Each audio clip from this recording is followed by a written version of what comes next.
नमस्कार मावळ न्यूजमध्ये आपलं स्वागत. मी सुभाष भांडे आणि आपण पाहताय लोकप्रिय न्यूज चॅनल मावळ न्यूज. मावळमध्ये रस्त्याच्या कामात टक्केवारीचा भ्रष्टाचार झाल्याने तो बकासूर झाला आहे व या उखडलेल्या रस्त्यारूपी बकासुराने अनेकांचे अपघातात जीव घेतले आहेत. तालुक्यात सर्वत्र रस्त्यांची चाळण झाली आहे. रस्त्यांवर खड्डे पडले आहेत. त्यामुळे रस्त्यारूपी बकासुराला तालुक्यातून पिटाळून लावण्यासाठी भाजपने बकासूर भागो हे अभिनव आंदोलन हाती घेतले आहे. बकासूर भागो या आंदोलनाविषयी मावळ भाजपचे मंडलाध्यक्ष अभिमन्यू शिंदे यांनी मावळ न्यूजला माहिती दिली. पाहूया अभिमन्यू शिंदे नेमके काय म्हणाले.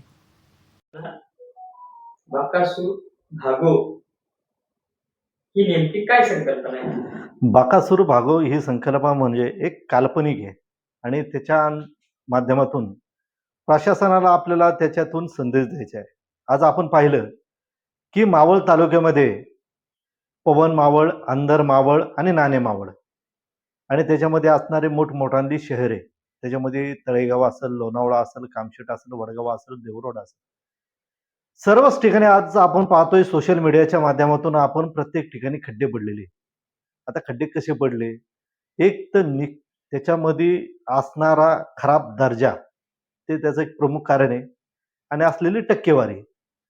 ही दोन कारणं सोडली तर रस्त्याचं आज पाहतोय आपण संपूर्ण मावळ तालुक्यामध्ये संपूर्ण रस्त्याची चाळण झालेली आहे.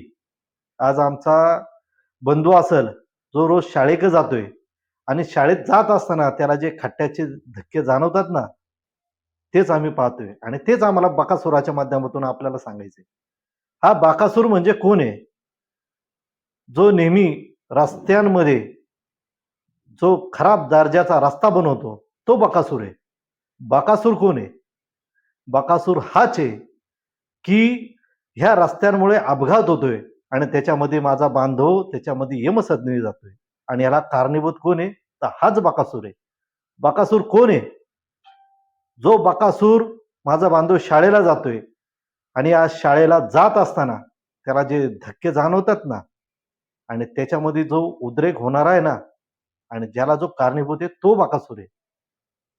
एवढं सांगतोय मी याच्या माध्यमातून. तुम्ही टक्केवारीचा उल्लेख केला होता आता.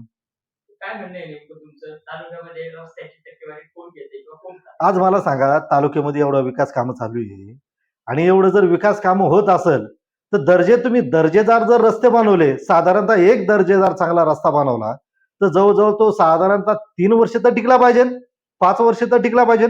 परंतु अशा दर्जेदार रस्ता न बनवल्यामुळं रस्ता हा 1 वर्षाच्या आतमध्ये खराब झालेला आहे. जवळजवळ त्या रस्त्यामध्ये गुडघ्या इतके खड्डे पडलेले. आज आपण पाहतोय आंधरमावळामध्ये काय परिस्थिती आहे, किती खड्डे आणि या खड्ड्यामध्ये किती लोकांचा अपघात होतोय का अजून अपघाताची तुम्ही वाट पाहताय? आज जर हे बकासूर नाव देण्याचं कारणच ते, ज्या टायमाला पौराणिक म्हणजे ज्या टायमाला देवतांचा काळ होता त्या टायमाला बकासूर नावाचा राक्षस होता आणि हाच राक्षस आज ज्या प्रशासनाच्या माध्यमातून सर्वसामान्य नागरिकांना त्रास देतोय. आणि तुम्ही एकदा वृक्षारोपणाचं आंदोलन खूप खड्ड्यामध्ये अशा प्रकारे इशारा दिला होता आणि आता बकासूर आंदोलनाची स्ट्रॅटेजी जर चेंज करतायत अभिमन्यू शिंदे आणि प्रशासनाला टार्गेट करण्याचा प्रयत्न करतायत. तुम्ही सरळ सरळ प्रशासनाला टार्गेट करताय असं बोललं जाते, त्याबद्दल काय सांगा? 100% आज जर समजा प्रजा आहे आणि राजा आहे, जर समजा एखाद्या ठिकाणी जर समजा प्रशासन चुकत असलं तर त्याच्यावरती जर आम्ही ते निदर्शनामध्ये आणून देत असेल तर याच्यामध्ये टार्गेट घेण्यासारखं काही नाहीये. तुम्ही चांगले रस्ते बनवले तर तुम्हाला गुलाबाचा गुच्छ देतोय.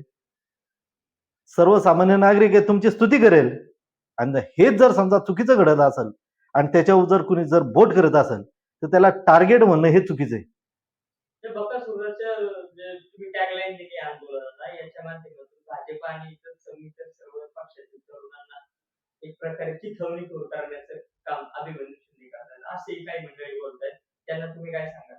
त्यांना मी एकच सांगेन, अभिमन्यू एक सर्वसामान्य कार्यकर्ता म्हणून आज रस्त्यामध्ये उतरत आहे आणि जर अभिमन्यू शिंदे जर रस्त्यावरती खड्डे पडले असेल आणि ते जर सोशल मीडियाच्या माध्यमातून व्यक्त होत असेल तर तुमच्या काहींच्या, मी एक सांगतो, काहींच्या मध्ये चूक असेल तर निश्चितच चूक असू द्या, परंतु जो सर्वसामान्य कष्टकरी जनता आहे, मोलमजुरी करणारी जी माझी भगिनी आहे, यांच्यासाठी तर योग्य आहे ना.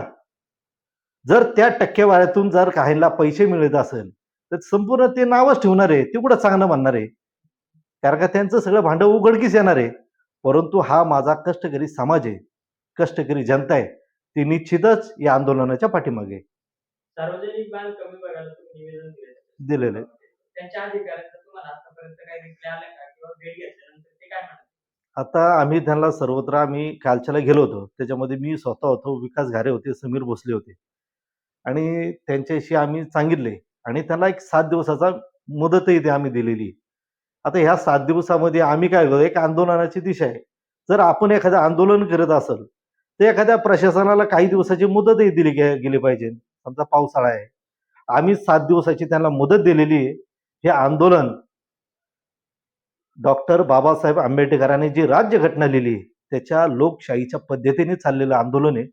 त्याच्यामुळं आम्ही जे प्रशासन आहे, त्याला आम्ही 7 दिवसाची मुदतही दिलेली आहे आणि 7 दिवसात ते प्रशासन जागेवर आलं नाही, तर बकासुराच्या माध्यमातून आम्ही त्या प्रशासनाला इथून भागो या पद्धतीचं आंदोलन करणार आहोत.